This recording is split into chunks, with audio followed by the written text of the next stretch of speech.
In the modern music world, it seems like the term rock can be used for just about any music that'd be considered different or unusual, including artists who range from Panic at the Disco, and if you don't know now, you know. I'm taking back the crown. I'm all dressed up and naked. I see what's mine and take it. to Arctic Monkeys, Crawling back to you. Never thought I'd call and run. Here I feel, 'cause I always knew. Maybe I'm too busy being. to Glass Animals. Pineapples are in my head. Got nobody 'cause I'm brain dead. 5,000 footsteps in your way trails. Back to the house with your arms round my neck.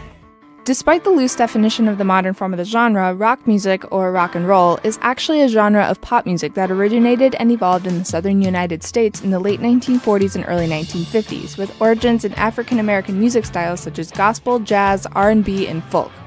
Even though rock as a genre didn't actually emerge until the late 40s, some of the earliest examples of rock and roll actually trace all the way back to the late 1930s. One of the earliest examples of a song with recognizable rock elements is Joe Turner and Pete Johnson's 1938 song, Rollin' Pete. I've got a gal lives up on that hill. I've got a gal lives up on that hill. Well, they both trying to quit me, Lord, but I love her still. She got eyes like diamonds, teeth shine like line dye gold. During the same time period that this song was released, particularly on the West Coast and in the Midwest, jump blues started to gain popularity.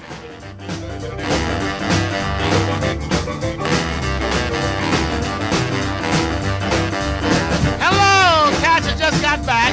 Looking for that place they call the Chicken Shack. It's fine as wine and it's really on the ball. No windows, no doors, it's just a hole in the wall. As you can hear from Amos Milburn's song Chicken Shack Boogie, jump blues is an up-tempo style of blues typically played with saxophone and brass instrumental features. It was during this time period that guitar riffs, shouted lyrics, and distinguished beats were becoming popular in music. It was also around this time that electric guitar was established as the centerpiece of band instrumentation. Famous musician Chuck Berry led the movement towards rock by introducing the signature aggressive guitar sound of rock and roll, along with changing the instrumentation of his band from the traditional blues band setup to what we now recognize as a modern rock band instrumentation, with lead guitar, a secondary chord instrument, bass, and drums. Chuck Berry's song Johnny Be Good is a perfect example of this early version of rock and roll.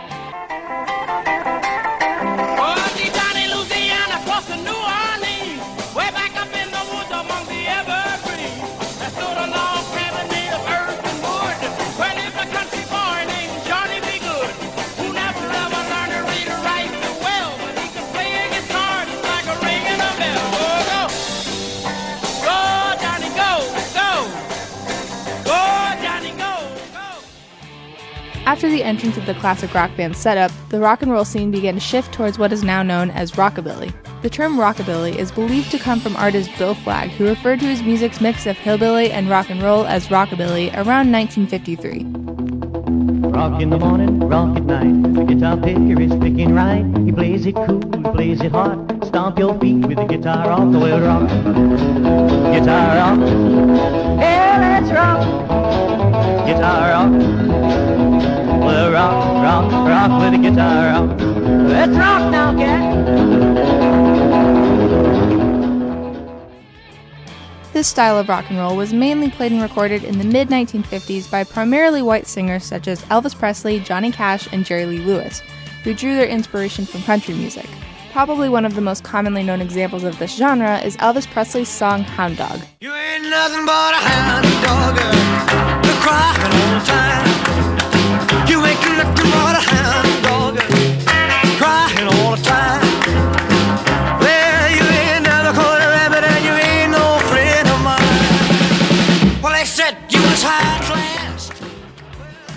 Later rockabilly artists such as Buddy Holly would eventually become some of the biggest influences on artists such as the Beatles, who would become later one of the biggest influences on modern music. Well, that'll be the day when you say goodbye. Yes, that'll be the day cry, you say you're gonna leave. You know it's a lie, 'cause that'll be the day when I die. Well, you give me all your loving and your Along with influencing the United States music scene, rock and roll also had an extreme influence on American culture in the 1950s. Since rock and roll has roots in African American music styles, the genre drew performers and listeners from all races, which, in a time of extreme racial tension, was something of a movement towards desegregation. Along with helping the movement towards desegregation, many rock historians also believe that rock and roll was the first genre to define an age group since it had such a large impact on teen culture. When it first emerged, rock and roll is said to have given teenagers more of a sense of belonging, even if they were alone. This did eventually lead to growing concern among older generations who worried about juvenile delinquency and social rebellion since rock and roll was shared among so many racial and social groups. In America, this older generation portrayed that concern to the teen generation through comic books. With plots of defiant teen girls falling for rock and roll loving boys who drop the boy for someone who prefers more traditional music, the older generations hoped that they would remove any desire for teens to act erratically or rebel. Along with comic books, rock and roll culture extended to things such as film, clothes, hair, cars and motorcycles, and new slang terms.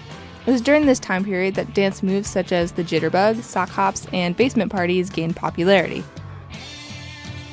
From the mid-1960s on, rock and roll rebranded as just rock, and the music began to gain more influence from what was going on in society and political movements. Later in this decade, other new styles of the genre began to emerge, such as funk, disco, techno, and hip-hop. As much as I would love to sit and discuss the path that these genres took, it would probably take me a whole nother podcast to get through the next few eras of rock music. Which is why this episode is the first of a two-part series about the evolution of rock music. The next episode will be coming out within the next month and will pick up in the 1970s and extend out to the modern era of rock music. For 91.3 WHJE, I'm Kate Fairman, and this has been Sound of the Ages.